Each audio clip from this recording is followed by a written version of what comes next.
Welcome to the GCN Tech Show. This week we have new World Tour bike sponsors, broken time trial records, a crankset that will make you faster, and a scientific breakdown on why aero bikes are faster.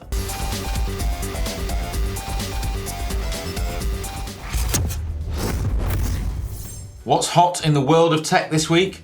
Well, we may be in the midst of Tour de France fever, but in just 6 weeks' time, we'll be lining up for the first races of the cyclocross season. Well, I won't, but others will. Merida Mission is headlining its potential as a cyclocross bike, but it really is an all-round, multi-purpose cycling weapon. And it's been, really well thought out with all the latest industry standards, and it's, very future-proof because of it. Yeah, and they're releasing it in carbon and aluminium, with the carbon version weighing just 885 grams, which is pretty good for a multifunctional bike. Yeah. The aluminium version, not so light, 1600 grams for that one, the frame. Next up is this ingenious new device from Hexlocks. Now, you may be familiar with Hexlocks because of their special security system on Allen bolts, and it means that any Allen bolt on your bike can only be unlocked with a unique key. They are a really cool design, and I didn't really know anything about them until today. However, they've now released the multi-fit thru-axel. Now, you may be wondering, why do we need a multi-fit thru-axle? Well, this is one thru-axle to rule them all. Now, anyone that's ever had to replace a thru-axle on their bike will know what a pain it can be. There are roughly 30 plus different sizes and shapes of thru-axle, meaning that it's impossible for most bike shops to stock them all. So if you need to replace one in a hurry, you can be, literally screwed. Blimey. I never knew there were so many different standards. How do the manufacturers manage this? Bonkers, isn't it? It's absolutely mad. Chris, would you like to pedal further and accelerate faster than ever before? Absolutely, Ollie. Who wouldn't? Well, it sounds like you need this. This is the MG Tech chain set, or the MG Tech Ultime chain set, I should say, Yes. which the makers are claiming will do just that. Now, the product is currently on Kickstarter, and it uses a multiplication gearing mechanism, which apparently can double the leverage offered by a traditional chain set design. Blimey. Inside the mechanism are additional cogs, or planetary gears, and these are actually able to spin the chain rings 1.44 times faster than the pedals. Sign me up, Ollie. It sounds like I really need one of these. It'll be interesting to see if it really does work. Well, perhaps there'll be a spin-off.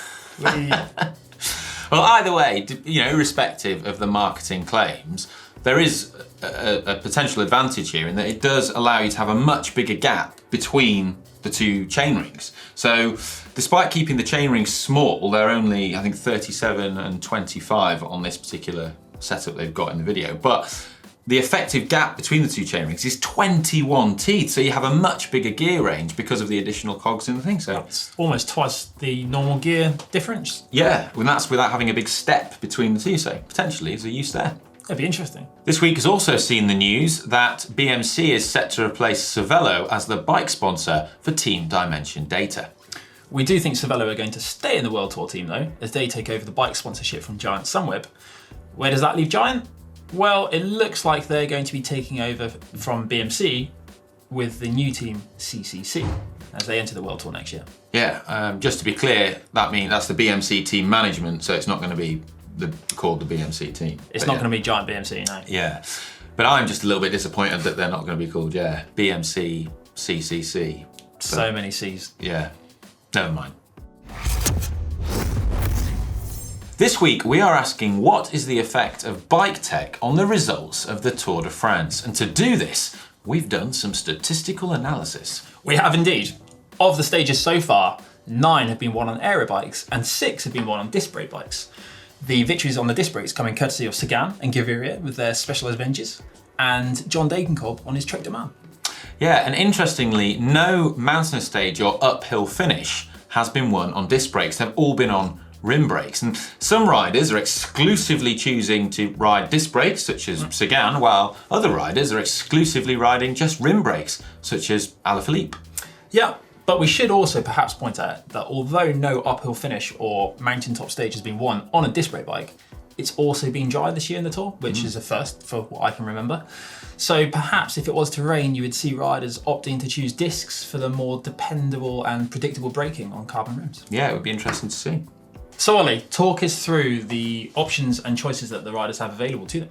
So in terms of bikes, science and experiments consistently show that riding an aero bike offers a substantial and quantifiable advantage over a non-aero frame. And 3 of the top 4 riders currently on GC, as we make this, are actually riding aero bikes.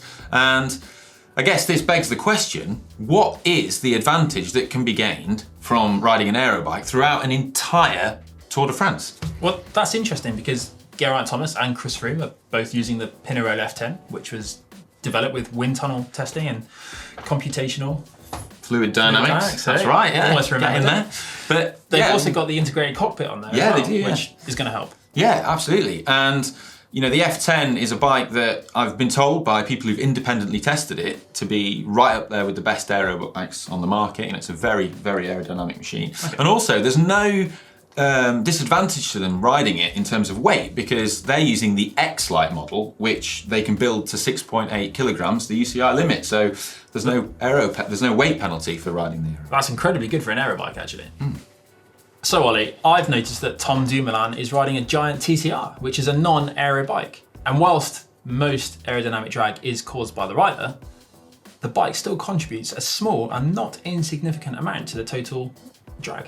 That's right. So, science alert. I contacted our friends at Wattshop, who are aerodynamic gurus, and put this to them. And Dan Bigham at Wattshop got back to me with the following calculations. So we're going to flash these on screen so that you can pause it and take a look at your own leisure now.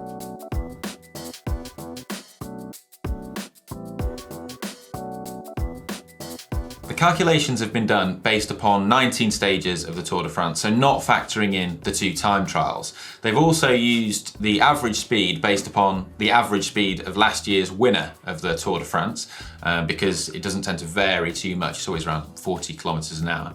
And then the calculations also factor in the benefit of drafting behind teammates or in the pack. And once this has all been done, it can be estimated that Tom Dumoulin would save 7 watts if he were to ride an aero frame and an aero cockpit, such as that on the Propel. You know what's interesting is that even whilst drafting, there's a significant aero gain from riding an aero frame. And I didn't realise that before. And while 7 watts doesn't really sound like that much, I imagine if you're constantly pedalling 7 watts extra over the entire Tour de France, that would start to add up. What does that equate to, Ollie? What does that equate to?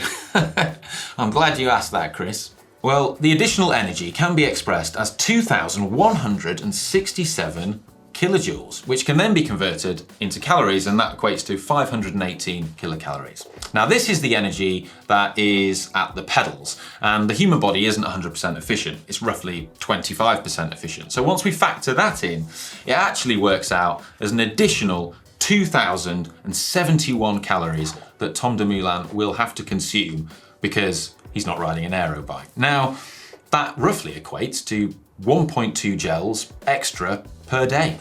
Blimey. That seriously starts to add up. That's 22.8 gels throughout the entire Tour de France. Yeah. Imagine how many times he has to go to the toilet extra because of all those gels, which been a bit of a problem in the past, hasn't it? Yeah, that's a crap joke. Sorry, guys. Literally a crap joke. But in all seriousness, it is worth stressing that this is an estimation, albeit an estimation that's been grounded in maths and science. We're by no means claiming that this is definitive. No, but it is interesting because when you take into account the benefits of an aero bike, it kind of points to Dumoulin being one of, if not the strongest rider in the race, especially when you consider the time he lost on the Merida Mission stage. Yeah, absolutely. I mean, he'd be right up there. He'd only be a couple of seconds behind Geraint Thomas at the time of recording this. Yeah. But I mean, with such small winning margins in a massively long race like the Tour de France, how does tech actually influence the result? We want to know what you think. So let us know in the comments section below, your opinions on this. But I probably would look at this 23 gels in a different way. I mean, 23 gels, I'd probably swap that for 5 additional chocolate brownies. You know what? When you put it like that, Ollie, that's it. I'm sold. Non-aero bikes for me from now on, just so I can eat the extra brownies. Yeah, I think I'm going to get a non-aero bike as well. More brownies. We're going to now have a look at the results of the poll from last week, some of your comments as well, which was the question, have disc brakes finally made it into professional racing?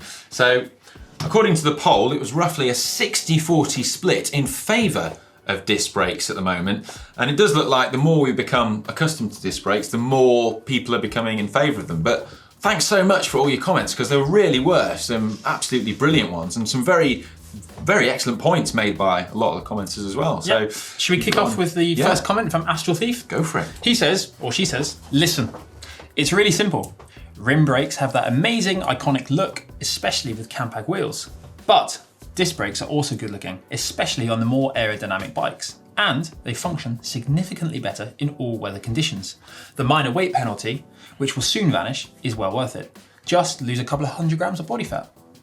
And since pros tend to need to add weight to the UCI limit, to hit the UCI limit, why not add functional weight instead of dead weight? The bottom line from Astral Thief, disc brakes are here to stay. Yeah, good point. We've got another comment here from the daydreaming aristocrat, who has written, whilst taking a break from daydreaming, presumably, that as long that as long as the super techie scientific team Sky sticks to rim brakes, I'm not completely convinced by discs. I think the only advantages of discs, after all, are braking power in the wet and also rim wear, or well, the lack of rim wear, I guess. Yeah, I suppose they're kind of onto something there. If Sky aren't using the Pinarello with discs, you would like to think there's a reason behind it. I'm a big disc fan, but they've clearly put some thought into it. Yeah, it's intriguing, yeah. The next comment is from Andy Corso, who actually makes some really good points about the actual mechanical design of current disc brakes on road bikes. So, yeah, Andy says that disc brakes are currently limited by the design of deformed square seals to retract the pistons. And this means that the gap between the pad and the rotor is too small and it's making difficult alignment. However, he does add that the bad roads that most people ride on and the oils and the other dirts and contaminants invariably end up on the rotor and on the pads themselves in bad weather, which is also going to kind of detract from the braking performance that you would expect to see from the discs. Yeah, and he says, when you get dirt on the pads, he makes the good point that causes the almighty banshee wail and the loud squealing noises that you can get with disc brakes. And, these noises are unacceptable to most people riding. They can be really annoying. It's great when it's a busy place though, because you don't need your bell anymore. You can just sit on the brakes. I've definitely scared a few old ladies at level crossings when I pulled up to a stop. But yeah, he says, sort this out and he'll take a look. I think that's fair to play. I would say that disc brakes are brilliant, but they're not perfect yet.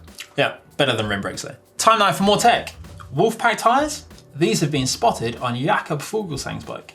Yeah, Wolfpack Tyres are a new company that's hailing from Germany, and they're actually headed by Wolfgang Ahrens. Now, you may not have heard of him, but he has had a very successful career in bicycle tyre development and was previously credited as working on the GP4000 Continental and also the specialised S-Works Turbo Cotton. Well, he's obviously not tired of it yet. That's quite the CV. Yeah, or resume if you're watching from the States. Now, Wolfpack quite a number of new features with these, including new polymers, and the Race to Guard compound is low rolling resistance, puncture proof, and aerodynamically optimised, I believe. Yeah, well, can't wait to have a go on a pair, maybe see what they're like. Next up, we have news of an outstanding ride by Polish rider Marcin Białobocki. Now, Białobocki has previously beaten this year Michał Kwiatkowski in the Polish national time trial. He actually came second ahead of Kwiatkowski. Yep. But this weekend, he absolutely annihilated the British individual time trial record for 50 miles. And he did it in a time of 1 hour, 30 minutes and 31 seconds, which is quite frankly ridiculous, with an average power of 387 watts. Yeah, that's quite some going, I always used to think former teammate of yours, wasn't he? He is, yeah. He's a bit special. I always used to think of a 50-mile bike ride as, around 3 hours. 53.339 kilometers an hour he averaged, or 33 miles an hour. That is fast. And take a look at this bike, the Pinarello Bolide with a 64-tooth chainring, which This time is a little smaller than what he's used in the past, actually. But he does reckon you could use a 64 tooth on any day of the week, even on your normal road bike. Oh, maybe he could. Yeah, I don't think I could either. I'm right in that. Maybe down a big hill. Marcin has also put a huge amount of effort into every single detail on that bike. Years ago, he made up his own quick release skills and had them ground down, and they were absolutely minuscule. Absolutely no stone is left unturned when it comes to his preparation. Ultimately, he wants to take every single time trial record that there is. Yeah, I mean, well, that meticulous attention to detail is clearly paying off because he's got the 10, 25 and 50 mile records, and he only narrowly missed out on the 100, so he's probably going to be back. Yeah, I'm pretty sure he will be. Yeah. Right. Now, you may remember John's brilliant video where he showed you how to wax a chain. Now, this can be a lengthy process, but very worthwhile because of the reduced friction in your drivetrain. But now, Wendwax believes it's simplified the process with its new rub-on chain wax. Yep, they say not only will it keep your chain cleaner, it will be quieter and more efficient because of this sophisticated formula that's taken 2 years to produce. It's based on paraffin and with zinc and Teflon additives. They guarantee to reduce the friction in your drivetrain. I mean, Mr. Miyagi's going to absolutely love this, isn't he? Just wax on, wax off. Brilliant. It's now time for the GCN Tech Wall of Fame. And this week, we are inducting the first, well, modern bicycle as we know it, the John Kemp Starley safety bicycle. Yeah, these were designed in the 1880s, so quite a while ago now. And they were the first bikes that resembled the modern kind of bike that we see nowadays, with a diamond-shaped frame and wheels of equal size. Yeah, so John Kemp Starley designed the safety bicycle in 1885, and the first commercially successful sort of iteration of it was the Rover. Now, at the time, this bike was actually heavier and more expensive than the equivalent penny farthings of the day. Can you imagine anything being heavier than a penny farthing? Because they were pretty big. This bike also used indirect steering, which I should imagine would have been a bit of a laugh to start with. But once they adopted direct steering, like we know today, these bikes proved to be a really big hit. Yeah, and they also proved to be a big hit because they were much safer to ride than a penny farthing because you weren't so high up. And this was all down to the fact that you could have smaller wheels. And this was because the drivetrain mechanism was very similar to what we have now. So you had the chainring drive system where you had a large chainring at the front and a smaller sprocket at the back, meaning that you could have a smaller effective wheel size and still get the same speed. So, you compare to the penny farthing, which had its sort of no-buy drivetrain, where the pedals were directly attached onto the front wheels. So you needed that massive wheel. Even more direct than a fixie would be. Yeah. For viewers elsewhere, the Overman Wheel Company, founded in 1882, were the first mass producers of the safety bicycle in the United States. They built these from their factory in Massachusetts. Ah, good Fact stuff. for you. Yeah. Like it. Well, as ever, leave your suggestions in the comment section below for future submissions into the Wall of Fame, and stay tuned for more next week. Can you imagine where we'd be though without the safety bike, Ollie? Yeah, well, I can't, but we wouldn't have jobs. Or we'd be riding penny farthings. Yeah. Next up, Ollie, is Bike of the Week. Yeah, and last week we had the Scott foil of Annemiek van Vleuten versus Luke Rose Pinarello K10 with high ride suspension. We did, and the result is, with 71% of the vote, Annemiek van Vleuten's Scott foil. I did vote for that one, I'll be honest. It's cool It's a looking very bike, nice isn't it? bike, yeah. And this week we've got two quite different but customised bikes. So firstly, we have Sylvain Chavanel's Willia 110 versus Roman Bardet's custom Factor 02. Yeah, these are both pretty heavily customised, but one's an aero bike, one's not an aero bike.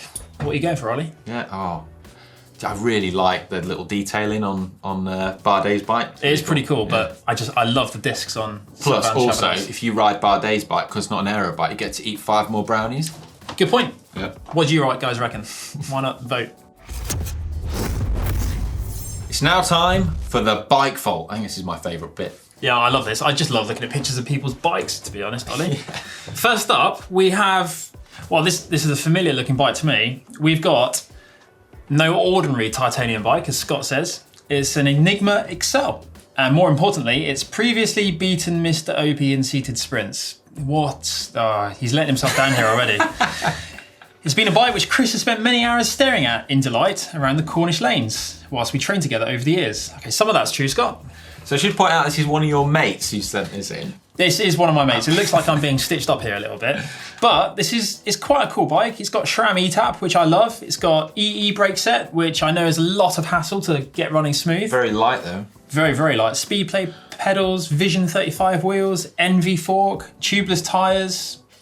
It's got a unique Magic Hands Cornish emblem sticker on the top tube, which I can explain in the show. Scott's a physio and he's known locally as Magic Hands. Anyway, this picture depicts what riding in Kerno is about, a road less travelled, to which there are many.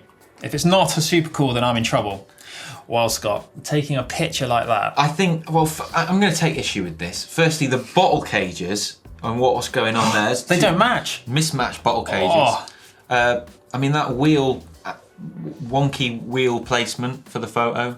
No, there's no super nice from this week, Scott. It's just getting a nice. It's That's a punishment nice, for you. nice bike. That's punishment for your cheeky comments. Come on to the next one. Next up, we have a submission from a Rafael Manera, who is from Mallorca but will be living for a few months in Cergy, a little town in France near Geneva. And this is because he'll be working at CERN. Yeah. I just hope he doesn't have a collision at the Hadron Collider. Do you reckon it's like an indoor tunnel? Maybe he's doing. It is. tunnel It's massive. testing. I've seen it on TV. Yeah. I brought my bike with me, and I'm sending you a photo of my first ride here. The photo was taken on top of the Col de la Fossile, and that is in the Haute Jura National Park. I hope you like the photo. Can you give it a super nice? He's got his nice felt there, hasn't he? Yeah. I love it. Yeah, I'm really, really feeling that felt. Yeah. It's beautiful. And I like the way it's just set against that background as well. It's nice. It's all green nice. and it just looks like a nice place to go for a bike ride, doesn't it? It does look good, but that is a really nice looking bike. I quite like the way that the bottles, the blue is offset against the green. I think that's super nice. Come on, give them a super nice, Ollie. Next up, we have this absolutely awesome Scott Speedster from Tony. Now, I absolutely love this bike. There's loads of cool details. So Tony says he bought the frame roughly sort of 10 years ago, and he's had it a long time and upgraded it, and now he's upgraded it to 11-speed Ultegra. And apart from the FSA SLK light crankset, it's all Ultegra. Now, he's basically watched our video on stuff that the UCI has banned, and so he's bought his Spinergy Rev X's out of retirement. So they're really cool wheels that Mario Cipollini used to ride. But that's really bling. I love the little yellow bits on the spokes of the wheels, and the way they subtly match well, not so subtly, but they match the red and yellow on the chain set and the pedals as well. That's nice bit of colour coordination. As well as the red bar tape and the red saddle as well. It's such an iconic look, and the fact that you've had to mill and file away at your rear wheel and your cassette just to get it to fit, I think that's thoroughly deserving of the super nice. Proper good hack. But I just love that mirrored finish on the Scott Speedster frame as well. Yeah. That's just a really cool bike. That is, without doubt, super nice. Get on the bell. Next up, we've got a submission from Martin Liang in Singapore, who built this bike up himself in December 2016. Fair play. It's got some pretty cool features, and he's clearly gone for function over fashion on this bike. He has a Cervelo S3 disc frame from 2017, SRAM E-Tap Hydro, which is pretty cool, Shimano Ultegra 6800 cranks, 5034 asymmetric compact rings, 18-tooth oversized rear jockey pulleys derailleur. Yeah. 60mm front rim, 88mm rear rim with Onyx disc hubs, Shimano SPD pedals, and it only weighs 8.5 kilos. Yeah, it's impressive for a bike that's aero and with disc brakes. That's a pretty impressive weight. But I look at that bike and I can clearly see that's a guy that knows his setup. It's a very specific and individualized setup for clearly what he wants on a bike, and I respect that. So it's got many different colours there as well. Yeah, it's very functional. Function. That's what this bike says to me. So have you seen the bar end? It's even got a little rear light, which is pretty cool. So you're going to go nice or super nice from that one, Chris? I'm a big fan of function over fashion, so I'm going super nice. Next up, we have this bright yellow Santa Cruz Stigmata from David Sapsford. Thanks for sending that in, David. I'm a really big fan of this bike. It's just such a simple looking, very clean bike. And I really like the way that the bar tape is just perfectly colour coordinated with the Santa Cruz grey logo on the frame. It's just like a subtle bit of colour coordination, but it just really sets it off, You know what I like is the simplicity of it. It's just really smart, really neat, nothing too fussy or fancy, just a lovely, really cool looking bike. Yeah. And interesting bottle cages on there as well. I'm not sure what brand they are. Maybe you can message us and tell us what they are, but I've not seen those before. Yeah, I think that's super nice for me. Go on, Ollie, ring the bell. If you want to submit your bike to the Bikefall, then simply send your picture of your bike with your name and location to the email address which is on the screen now. That's it for another week on the Tech Show. What's coming up? So on Saturday, we have Roman Bardet's Pro Bike, which is a particularly nice one. It's very custom. And then on Sunday, we've got another GCN Tech unboxing, which means you have a chance to win some Roka sunglasses. And on Monday, it's back in the maintenance room with John Cannings. Yeah, and if you'd like to purchase one of these absolutely awesome limited edition yellow, very seasonal GCN t-shirts. Once they're gone, they're gone. Yeah, then check out the GCN shop, which there's a link here. And then if you'd like to watch another tech video, then why not check out the unboxing that I did earlier in the week of the Wahoo Kicker and Kicker Headwind for a chance to win. That's a pretty cool prize. That's an awesome prize.